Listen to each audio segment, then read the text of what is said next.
I'm not going to spend too much time on that. A little bit on robotics, on automation, and on AI, and some of the impacts of it. I'm going to weave in a little bit of economics.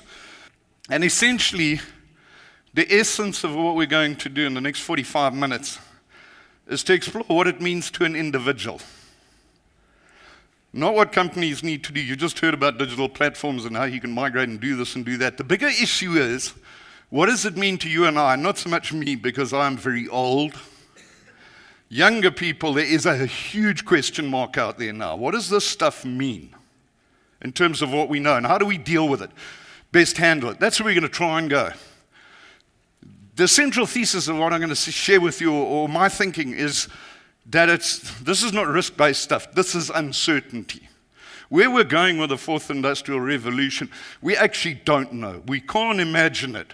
What we do know is death and taxes are certain. That is true in life. There's 100% probability we're going down. What we are hugely uncertain about is when we are going down, and even more uncertain about how much tax we're going to pay. And I would assume a murvelot. We don't know. And in fact, only this week they released data saying it appears that 125 is the top age at which you can die. You can't live longer. We don't know that. We have no clue what this thing means. And that has huge implications. Let's start with a fact. The first fact is jobs for life is dead. Business killed that. Chasing efficiency, we worked out very quickly. If we can have a floating workforce, bring them in when we need them, and I'm not talking labor, I'm talking labor in the broader sense, everybody. Bring them in when we need them. Take them out when we don't need them. We can be hyper efficient and make lots of money for shareholders. That's the story, isn't it? The second thing we nailed, of course, was pension funds. Excuse me, and many of you don't know what a pension fund is. Older folks will understand. Pension fund was guaranteed income for life. When you went home to rest at my age, they still paid you every month. Then I said, hold on, there's market volatility, so the best thing to do is put the onus on the employee. What they told us is it makes you more autonomous, so you can feel good about this. We put more risk on your shoulders and you feel good. They took that away. They took away lifelong medical aid. And in the process, broke the trust between the employee and the employer. And there's good news here. Young people know this very well. And that's why the research that's coming out at the moment appears somewhere later in the slide. Millennials that are not interested in voter did talk to it in lifelong employment. They don't want it either. So the model works. And that bargain, essentially that construct that sat in business on which I could plan my life. Get a CA, try and keep your hands clean, keep your nose clean, work relatively hard, behave yourself, and you will live a comfortable life. That model has gone. It doesn't matter how good you are, everybody is now at risk. It's fundamental. The second issue, and now there's 5 trends we're going to talk to, the trend of jobless growth. There's 2 stats, or there's 1 stat there. Google profitability per employee versus General Motors profitability per employee. In 30 years, there's a 28-to-1 multiplier. That means for Google to make the same money General Motors made, and those inflation-adjusted numbers, it needs 1 in 28 heads. This is a little frightening from the perspective of people coming into the job market, from the perspective of people in the job market. This has huge ramifications. It's not the same game. The second one, and this relates to that job recovery, between 2000 and 2010, the US did not add 1 job. That is the first decade since the Great Depression, the real depression of the 1930s, that they did not add a job. It is also the first decade since the Second World War where they didn't add at least 1% to the job number every year. And yet, in aggregate, the economy grew in the 10 years, despite what happened in 2007. More importantly, within those stats, we're seeing that the middle class got eaten out, the jobs you and I do. People with qualifications. They went to what's called zero-hour jobs. Zero-hour jobs essentially are waitresses in fast food restaurants. And you can see what happened to the numbers. That number there is absolutely frightening. 1 in 5 management, leadership, white-collar jobs have come back. The rest have gone. And this is hugely frightening for people in the market that are playing the game. Interestingly, one of the stats that comes out in that zero-hour jobs, and a zero-hour job is a fairly straightforward job in the US. If we need you, we'll phone you. The average age of zero-hour workers has moved out to 35. Now, my perception of life was zero-hour workers were university students getting some money to pay for the fees. The fact is they can't get those jobs because those jobs are occupied by people who were in that middle-class job. That's been eaten up. The second big thing is robotics. Automation in the greater whole. The Internet of Things, and you've heard this before, those of you who were here earlier, has come of age. There's absolutely no doubt. We can make them talk. And there's two things that are making it fundamentally possible. The fact you can do cloud robotics, which means you do not have to put the brain into the robot. The brain can be elsewhere, and you feed in its reaction. The second thing is we have a standardized operating system, robot operating system, which is open source. And the moment something becomes a standard, it explodes. And so it is up there. Pepper's up there. Pepper cost 26,000 Rand. Pepper went live. Pepper is working in the front of banks and insurances. Pepper is the receptionist. Pepper is one of 500 receptionists now deployed in Japan at 26,000 Rand.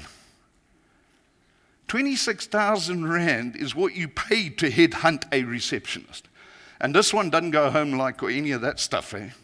Doesn't get sick leave, doesn't get grumpy in the workplace, doesn't give you hell, doesn't abuse clients. There's a little challenge going on here. At 500 of these things deployed, chances are they're working. That's not a gimmick, that's real.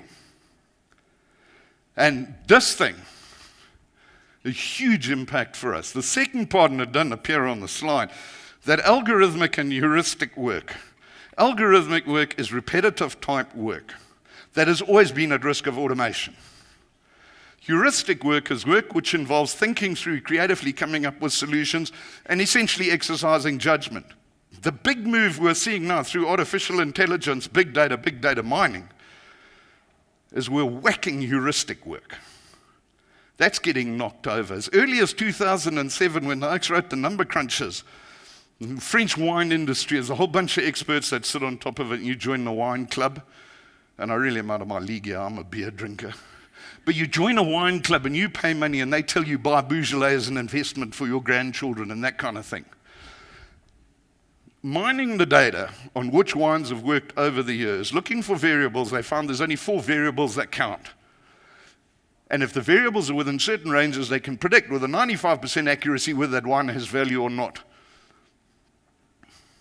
10 wine experts with their businesses gone, absolutely irrelevant. We are seeing more and more of this. Radiologists. Most difficult thing to qualify at in medicine is being a radiologist. Imaging does a way better job. You just teach the machine, and every time you find a variable, you teach the machine again. The machine is accurate. The machine doesn't get grumpy. It doesn't get angry. And it keeps learning. Huge impact. This thing's frightening, this blockchain technology. I actually said last night, he didn't know this, but I got a bit of free counseling from one of his employees at the Wanderers, trying to understand what the distributed ledger is, what it means in terms of triple entry accounting and so on. What we do know in terms of cryptocurrencies, Bitcoin's currently valued at $7 billion. So that's not something that's a Johnny-come-lately. We know that Orga managed to pull 14 million in crowdfunding, or 4 million in crowdfunding. We know that Ethereum has raised 14 million. These things are now happening full on. From an audit profession point of view, this thing is frightening. If it does 5% of what they say it's going to do in terms of verifying title, a great deal of the auditing profession's gone. It is real time. The system between the nodes is talking to each other and verifying. The moment it does that, there is very little reason to be auditing. It arguably is the biggest risk that the profession faces, is that one. Also, from a banking point of view, SWIFT at the moment is taking anywhere between 3 and 6 days, 7 days to clear. Bitcoin clears, using the blockchain, it clears in 10 minutes. And this lad was explaining to me last night, that's only because the node settings are in 10-minute parameters. There is no reason it cannot do it essentially instantaneously. This is frightening if you look at the people that are being taken out. These are not Mickey Mouse jobs. I was talking to somebody yesterday, in fact, from Cyprus, called me up. The legal profession. How many got children studying to be lawyers? How many are lawyers before we talk badly about lawyers in here? We got any lawyers in the room? No lawyers. All right, we can abuse them. That is the best time you talk about people when they're not in the room. What is the legal profession actually? It's a yes-no profession, isn't it? What does it say? What did you do? Is there any precedent? Anything that's a yes-no profession is, before you even go to quantum computing, has got to be at risk. When you go to an attorney, and many of you have had the misfortune to do that, when you go to an attorney, what are you looking for? You're looking for them to take stuff that exists on paper somewhere, bring it through their head, charge you a small fee, and give you the advice. This is something you have to automate. By definition, you have to automate it. And where the conversation is currently amongst the people who are playing in this game, by virtue of deep learning, where the algorithms keep learning, you put all the data in, all the cases in, all the precedents, get it in, that will tell a justice what the answer is. Present your facts, put it in, it goes yes, no, comes to the bottom. The judge will be guided by what it does. And the beauty of what it is, outside of the fact it fundamentally just destroys jobs, the beauty of it is the days of being able to go to court where your counsel knew more than the other counsel effectively will be gone. Because they're both going to have access to this all the time. Income tax advisor's got to be another one that's wide open for this. The moment it goes in, and every time there's a new movement anywhere in the world, they feed it in the bottom, the algorithm will talk to itself, it will learn from it, what they call deep learning, and off it will go. And it just takes those advisors out. So that's the next trend. One of the simplicities of business is essentially you knew who you were competing against. The moment we went global, it got a little more complex because you had to learn about other people in other countries. At the moment, what we are seeing, and there's a fundamental wisdom in this, it comes from well beyond what you're looking at. It has to, by definition, if you think this through. None of those people from within the industries disrupted the industries. They have all come from without. And that's a very fundamental issue, that. It's something I think we've always known. When you work in business and you put together project teams, to get an answer that makes a material difference, you stack the project team with people from beyond that function. So we want to put in a new incentive scheme. How many of you got share options? And I promise I'm not jealous about these things. I don't think your earnings are stratospheric, and they are. You want to put in a new scheme because there's a lot of criticism about them, how they work and stuff. Invariably what we do, we put in one accountant and a whole lot of human resource people, don't we? You're just going to get more of the same. It's going to be a more efficient system. They're going to work within their learned boundaries because they arrive as experts, and as experts they must come to an answer. They cannot raise a dumb question because they're no longer an expert. This disruption's come because these people have nothing to lose. They know nothing. iTunes, the people who got behind iTunes, knew nothing about the music industry other than people wanted it available when they needed it available. So they blew that industry up. That has always been the trick behind project teams, and we're seeing it now, and it makes it incredibly difficult because the answer is someone out there is doing it now anyway. So from the perspective of I am lucky enough to get a job at Hilton Hotels, Airbnb's market capitalization is greater than Hilton. I heard him tell you they'll add 3,500 rooms next week. These are not people Hilton was ever looking at. And it has all kinds of impacts. Even if you happen to get in a business that really looks pretty sound, it's not sound. That's the bottom line. The next question, a very fundamental question as we look forward in our careers, where is the future growth coming from? We've come out of a period of sustained growth, hugely sustained growth. From 1935, or the end of the Second World War, let's be fair. The end of the Second World War through 2007, the world grew, the economies grew at a marvelous rate. And as economies grow, business grows, investment goes in, people are employed, people get bonuses, people are happy. That's the model, isn't it? Since 2007, we've had the Central European Bank and the US undertake qualitative easing, which is essentially printing money. And growth is nowhere. You saw this week, the G20 summit got together because of what they called anemic growth in September. Christine Lagarde came out on Monday and said they will now go like hell to try and make growth happen. Growth is not happening. That has all kinds of implications for us because there's more and more people coming in the job place, and if the growth is not there, that is a huge concern. From a South African perspective, it's fundamental concern. We have an economy that's currently configured looking at China. That's what we do, base raw materials. China took a decision under Shai 10 in 2010 to stop investing in their infrastructure, go on a consumption-based growth path. And we're configured exactly the wrong way. Big problem. If we cannot ignite the growth, and quite frankly, and feel free to talk, people who know better than I do, the economists are not getting this right. The central bankers are not getting it right. You can only print money for so long, and it's not doing anything. The US has tried like hell, without admitting it, to debase its own currency. Because that's what you do when you print money. You destroy your currency, and in destroying your currency's value, you open up exports. That's what it is. There's only 4 ways you can grow an economy.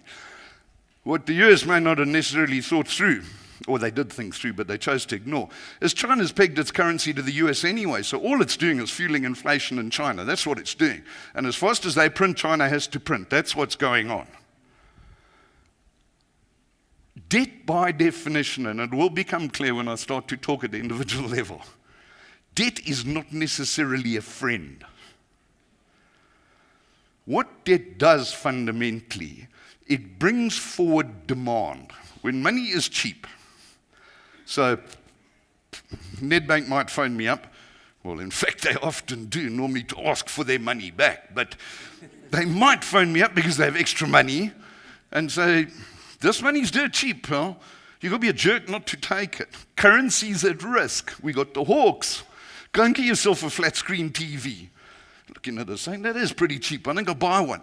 How many flat screen TVs can you buy? See what happens, you bring forward demand. Now what we have just done, we've come out of 20 years, 30 years of cheap debt. There's a hell of a question mark about whether we haven't used the next 30 years, or a good portion of the next 30 years' demand, we've already used. It's gone. People have bought these flat screens. They don't wait 5 years. You've only got like 10 rooms in your house. That's about the average, isn't it? It's 10 flat screens. You can't do with anymore. Maybe put one in the bar, 11. Then you can watch the Springboks, and then the bar is the best place to watch the Springboks, where you have something else to help you.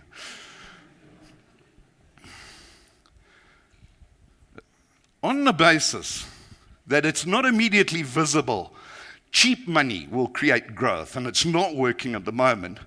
Can we go with what's termed the demographic dividend?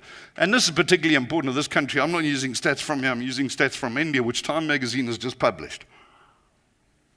The demographic dividend has it that if you have a growing population, there will be 3 of us who need flat screen TVs instead of the 2 today as the youngsters come through.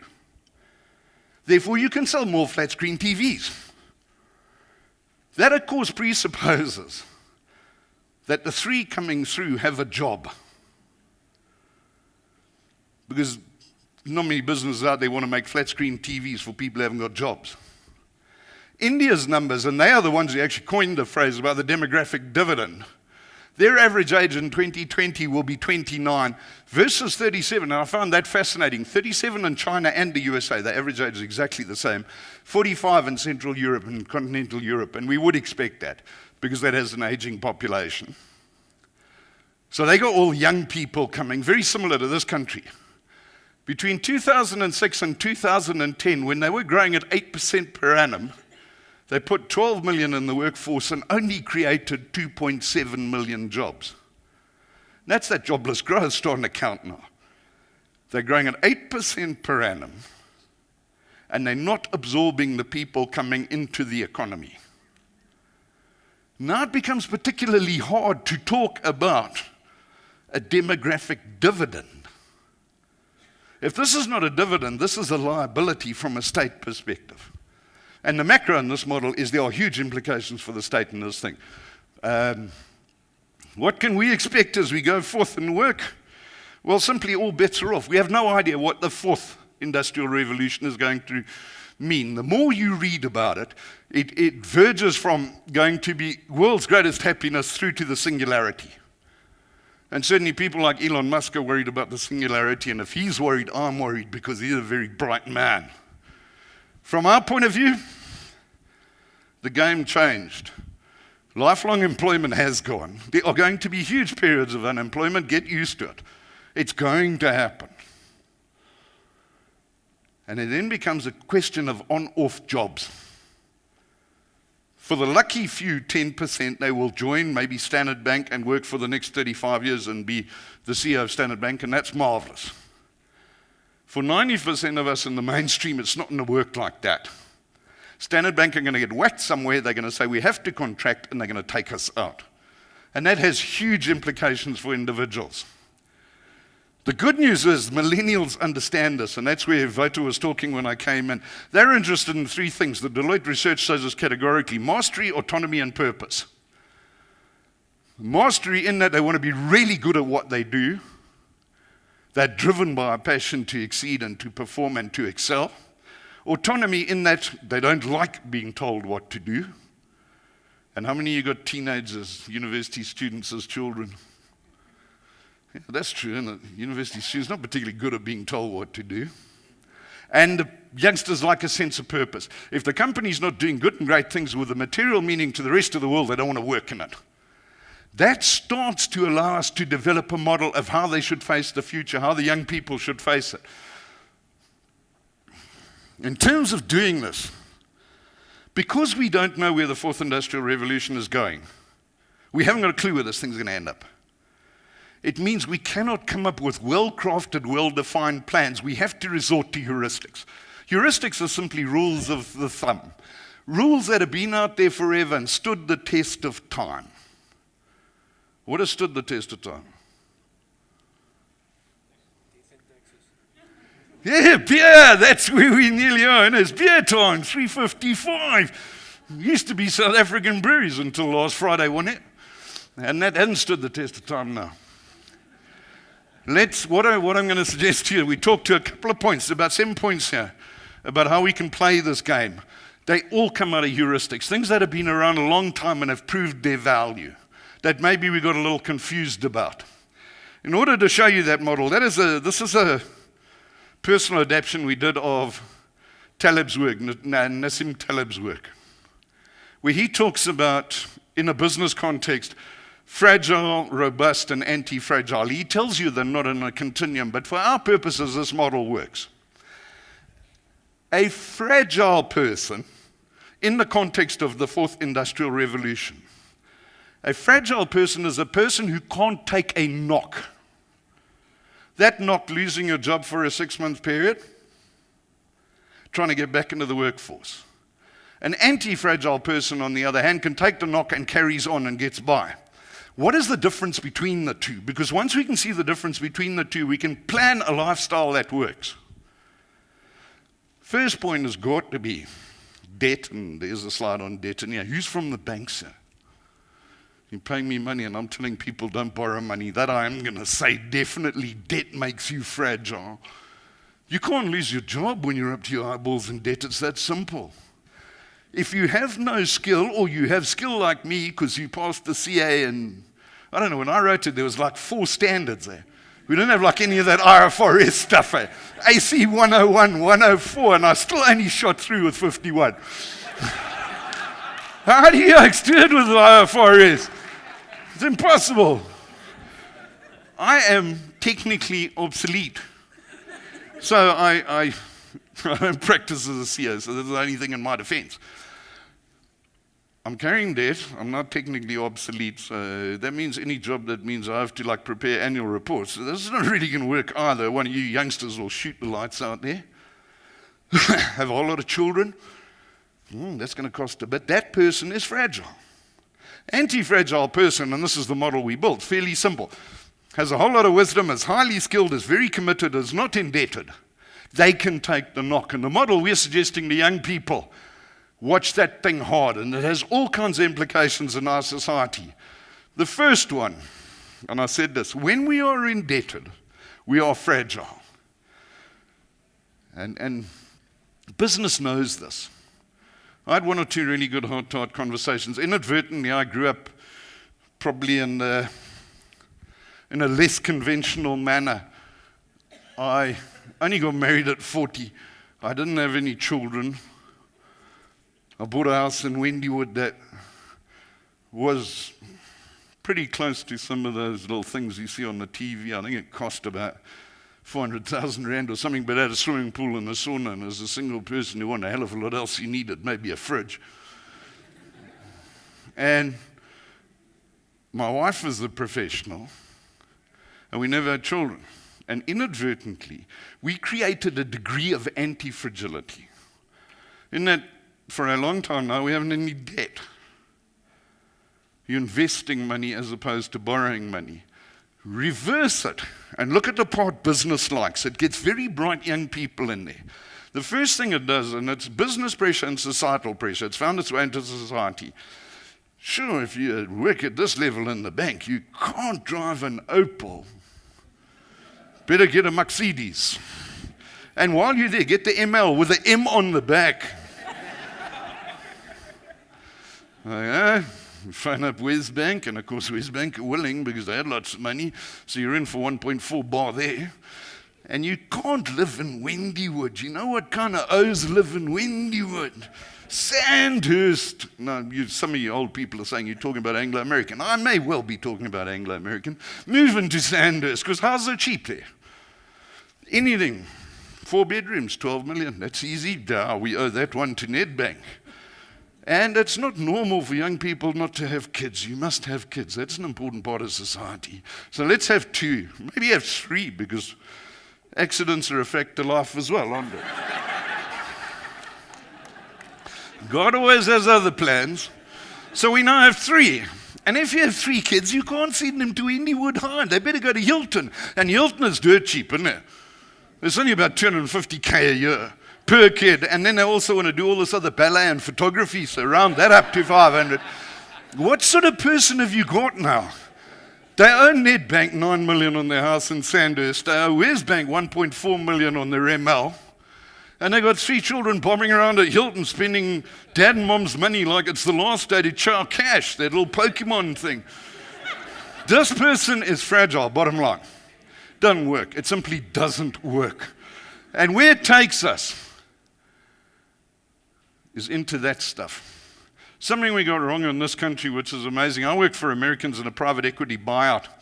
We bought some Anglo assets. They could not believe we buy new vehicles. And I did, in a moment of madness after dealing with that stuff that stood the test of time, I committed to buy an ML. Americans looked at me, way brighter people than me, and said, "You bought a new car. What are you doing, you jerk? You buy these things second hand, less than 10,000 kilometers for 60% of the price." Give your head a shake with their words. It's that thing in South Africa where you say your friends, "Got a new ML? Oh, where'd you get it? Oh, this thing's got kilometers. Oh, look, it's got a nick here. I can't have that. It hasn't got an M badge. Better change that." We got the whole model wrong here in terms of consumption. That was said by Jefferson, second president of the US, one of the founding fathers. If you want to enslave a nation, there's only 2 ways you do it. You bomb them to pieces, or you get them into debt. It is equally true of individuals. And business has encouraged it. It suited business. Because when you're indebted, they don't have to make the workplace a great place because you have to be there. It's always been easy as a leader. Get your youngsters in very bright and indebted because then you don't have to worry about your leadership style. They will come to work anyway because they need the shillings. It also means we need to redefine success. And somewhere in this thing, there's got to be rock music, because that I have a passion for rock music. John Lennon said long ago, his mother had told him, happiness was the key to life. School asked him what he wanted to be when he grew up. And instead of saying a chartered accountant, a lawyer, a digital expert, he said he wanted to be happy. So they bombed him. And you think fundamentally about what John Lennon was talking about and the nature of the animal as we now know the animal many years later. He was on the money here, absolutely on the money. Success is not the key to happiness. There are very, very many successful, hugely successful people, if you define it in material wealth terms, who are wonderfully unhappy. A very good friend of mine and I grew up together. And he took a left and I took a right. I decided that would be really good in the forestry industry, and he went into computing. So he retired about 10 years ago. Somewhere north of $1 billion. I think his biggest concern is all the tax he pays. My biggest concern is the hole in my bank account. This is a wonderfully unhappy person. He's got more money than God and he's unhappy. The inverse of it, however, does hold true. Happy people tend to be successful. Happy people, by virtue of what they're doing that makes them happy, tend to lean into what they're doing.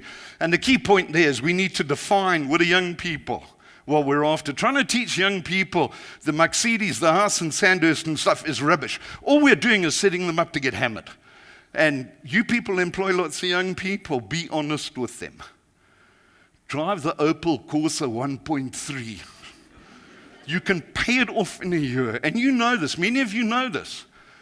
Yet somebody comes to you and you're in a position of power and says, listen, I'm thinking about upgrading my car, getting a holiday home, and in the back of your mind, you know exactly what's going on. You've been having exco conversations about scribbling people that are hugely confidential because the button hasn't been pressed. When the person's talking to you, I mean, the worst thing in life, you have to tell them, listen, don't do it. I can't tell you why, and the moment you say that, they know exactly why, but at least you protected the individual. We need to change success. Then the second part of bad news, coping with the fourth industrial revolution. Bottom line is going to be about working hard. There is no doubt about it. We're going to crowd each other out in the marketplace. As those middle-class jobs have gone, the best, the brightest, and the most committed will survive, and that's going to take mastery. And Gladwell taught us this long ago, and since then there's a heap of research trying to disprove it. The 10,000-hour theory. You've all heard about that? He deals with many interesting examples. The Beatles. The reason they mastered it was because they went to Germany to work in strip clubs, and they were doing 3 or 4 sets a day, playing exactly the same tunes. As a result of which they did 10,000 hours. Having done 10,000 hours, they became more proficient, better masters than other people. He does exactly the same with Bill Gates. Bill Gates programmed from the time he was 16. He didn't do anything else. And that gave him the header. If we go back to that part, young people, mastery, autonomy, and purpose. This model is going to take work. Mastery doesn't arrive in 10 minutes. It cannot arrive. That instinctual thing where suddenly somebody gets up and they're a master, that is rubbish. And that takes us into Freddie Mercury. Beware the frustration of youth. I wanted all and I wanted none. Nobody, you want to be a master as much as you want to be a master, you're going to have to pay the dividend. It's a bottom line. It has to happen. And in any event, why get it all now when you're all going to live to be 100, 125 anyway? It doesn't make sense. We need to remember as we progress through life, life is a journey, not a destination. They're very different things. The next one is creating the passion. To derive that mastery is going to take time and effort. So now we get the story that if you're really passionate about something, what's that story? If you're passionate about something, if you make your hobby your job, you never work another day in your life. Isn't that true? Confucius said that, I think. Dave Grohl said it. Who's Dave Grohl? And yeah, he was a drummer in Nirvana and a guitarist in the Foo Fighters. Very, very impressive man. When you read his book, and I use a lot of musicians when I talk because that is the profession you're least likely to succeed in. Google the profession you're least likely to succeed in, it is music. Every youngster plays an instrument or plays in a band. You just won't succeed. Dave Grohl came from nowhere. He drummed in the greatest punk rock band of all time, and the Foo Fighters now run stadiums. They're one of 10 bands that play stadiums. So this man knows his game. He said, figure out what inspires you, i.e. what you're passionate about, and then get busy and everything's happy days. Now think about that. There's an inherent logic in here that maybe we're missing. I'm passionate about rock music. In fact, my wife calls it a fetish. And I'm not sure they're different really, are they? Fetish is when you go and look at those adult sites on the internet. Passion is like for public consumption. I don't know what you're talking about, sir. Never been there. Gee, look, I was on Man United and now I'm here at this other club. Yeah, we all do it. I shouldn't say that I'm wearing SAICA colors today. None of us do that. Think about where the passion came from for rock music. I was like 3 years old. And my old lady was going down to Checkers, and I just waved at her and said, Mom, while you're out there, bring the new Led Zeppelin album home. It didn't happen like that. Hard rock takes a little while. It takes a hell of a lot of effort to get into it. It's not easy on the ears, finding the lyrics, hearing John Bonham rolling drums, hearing Jimmy Page wailing guitars, trying to find the beauty in it. The passion for it took a hell of an investment up front. And we get this wrong in telling people, find something you're passionate about. There are many, many people in jobs today that are not passionate, and they're not passionate because they haven't taken the time to become passionate. You put the effort in, the success flows, the passion grows, and as that grows, people start seeking your opinion, so it fuels you on the feedback loop, the positive feedback loop, and you get more involved in it, and somebody goes from absolutely hating what they were doing, Jimmy Page's guitar, to spending all their money to go and see Jimmy Page play the guitar. Passion is not something we're born with. It's something we develop. And that's the trick behind mastery. Mastery itself is self-perpetuating. As we start to get better at it, so we find we have a passion for it. It's very hard to be passionate about something we're no good at. In as far as passion is concerned and what it means, Keith Richards said, the rock's easy. The roll is a whole nother thing. And when you think about that, the roll, this is the greatest rock and roll band in the world. There's no doubt about that. They have outperformed, outlived, and outplayed every other band in the world. The roll's a whole nother thing. What he was talking about here is the ability to test drifts, to write lyrics, to tear them up, to start again, to sit in hotels, to sit in airports, to sit waiting to go on stage. You look at their lives. The Rolling Stones are like really glamorous because they're on stage for 2 hours every 4 months. The rest of the time is spent doing the other stuff. That's where it comes from. So, the third thing we got to do, take the time, create the passion, and become masters. Talking about Keith Richards, that takes us straight into reputation. 5 already, okay, I better move. Nurture your reputation, bottom line. In a place where jobs are going to come and go, we need to manage our reputation. Keith Richards has managed his reputation perfectly. He is an outlaw. Rock and roll is about outlaws. It's manufactured to suit the environment. From a business perspective, one thing and only one thing counts, integrity. Destroy the integrity once and it's game over. As Buffett said, it takes 20 years to make a name, 15 minutes to bugger it up. Don't let that go. And where the world is today, it will follow you. If you take shortcuts, you're done. Enhance your network, the fourth tactic. Networks, not Facebook and LinkedIn. Networks are people where you've over-delivered, people who believe you have skill, that when you need to lean on them, will allow you to lean on them. Absolutely fundamental. That is how we're going to manage this thing out. You have 6 months to get back into the job market. After 6 months, you lose hope. And networks are fundamental to it. Most important part, learn and grow every day. This book, very, very important. If you only read one book this year, read this book, The Richest Man in Babylon. It is a parable. 1920, you read this book? Phenomenal book. It is just full of heuristics, good common sense. They published it in 1926. The banks had been using papers from within it. Clayson pulled the book together. It is a phenomenal book. And what he says there, invest in your head, in your skills, in your wisdom, develop wisdom, and that means learn and grow every day. That's why accountants do CPD. We don't do CPD because SAICA likes to whip people. We do it because it's good for people, it protects people, and secondly, become more skillful. Find a way of practicing it. In the words of the rock musicians, feed your head, bottom line. That is the only way people are going to be safe. And the trick to that in the learning process is asking why. You got children that ask why, they go through that little period. We have friends, we have a holiday home, so we have lots of friends. And their children go through that why stage, most annoying thing in the world, isn't it? Why this, Dad? Why that, Dad? Why is this guy blue, Dad or Mom? And you watch the eyes glaze over because none of the adults, bullets, don't know why it's blue. And it's an absolutely fundamental question. You watch their growth. Every day, they're twice the person they were. Then whatever happens when we get to 7, 8, or 9, by then our parents clip it out of us. Don't ask why. The answer is because I say so. The learning stops there. And curiosity is at the heart of it. That is what's fundamental.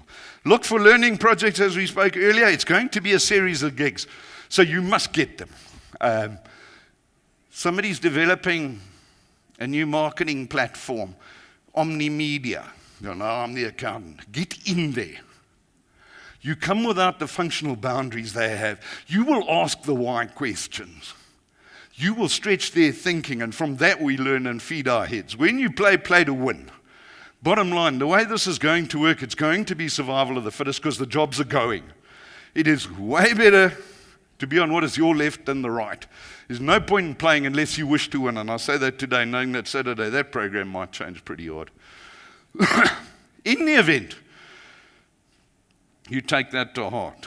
Becoming a master, feeding your head, learning from projects, creating the passion. What sort of company should you work in? And the important part of this is if the company you're working for is not one of these, be very aware of it. It's a company that understands 3 fundamentals. First fundamental, high quality folks, people who know what, why, and how. Second fundamental, people who are engaged, people who like the company, and that's invariably companies that have a great purpose. That's what you're looking for, a company like that where you want to be in the workplace. Third one, companies that have world-class knowledge in what they're doing. That will protect you to a fair degree. High quality folks, it just makes more sense. Keeps you on your toes, keeps you way more professional, allows you to develop. This thing was said hundreds of years ago. The key to everything is the company you keep. It will push you or pull you down. And we know this. It's tough because you're with folks all the time that are out achieving, and it's like, gee, I wish I could be the hero a little bit. You learn so much from those folks, and it ups your game. It's absolutely fundamental. Workplace where the folks are engaged, really hard to learn and work in a place where folks are disengaged. Where 4 o'clock you get run over in the corridor, that's a company that's going to get itself into trouble. Bottom line, it's just a question of when. It will happen. And it really, it gets to you. It starts to eat you up alive. And that company is characterized by 3 types of people. 5% who make things happen, 5% who know something happened, and 90% who, what the hell happened? It's not a place you want to work. I mean, that slide, I was working with an Australian lecturer, and he came up with this thing. He said to me, that characterizes most of the public businesses he works with in Australia. And Deloitte just ran research last year which showed that 80% of people in Europe go to work to get a salary. 10% of people at work will actively blow the company up. They feel so bad about it. And 10% are doing something. And that's where they've come up with this power curve now. Find the 10% in your company that shoot the lights out and just pay them huge amounts because they're generating 90% of your income. And those are companies that are in trouble. In total, what does this mean for me as we look forward in an uncertain world and we have no clue where it's going? It's that slide. Every day we need to be doing this. We need to be trying to up our game, building the passion, learning. You go to bed at night and you haven't learned something today, get out of bed and learn something. Pick up a book and read it. It's not about CPD because we need SAICA compliance points. And at the risk of letting the cat out of the bag, I think that's going anywhere. That model was put in because you always start with discipline and then you do it the other way. If we can get enough young people to do this, to grow every day, to become less fragile, more anti-fragile, to take on less debt, to bugger the curved TV. You don't need a curved TV. Nobody's head's like that, man. You don't need an ML. Buy the new Kia, it's half the price. That's advice. And I mean, I'll be wiser than hell, yeah, because I don't have children, and that makes me an expert in being parents. That's exactly the advice, parents, you give your children, isn't it? Just very often we don't take our own advice. The end result, how are we going to cope with this thing? How do we survive and what's going forward? It's going to be quite simple. It's going to be an attitude issue. If I give it a go, if I'm prepared to learn, if I'm prepared to develop the passion, put in the 10,000 hours that Gladwell's talking about, to put myself in a community of people who are better than I am and keep working at that, to resist the flat screen TVs in the house with a sauna and a jacuzzi, I'll get this thing right. And it is all, the skiing people talk about it all the time, it's attitude, not aptitude, that will determine your height. When you go skiing, it's whether you're prepared to lean off the mountain, and that's your attitude. If you lean off the mountain, you're happy to lean off the mountain, you'll go to the top. Thank you very much, and good luck in the traffic.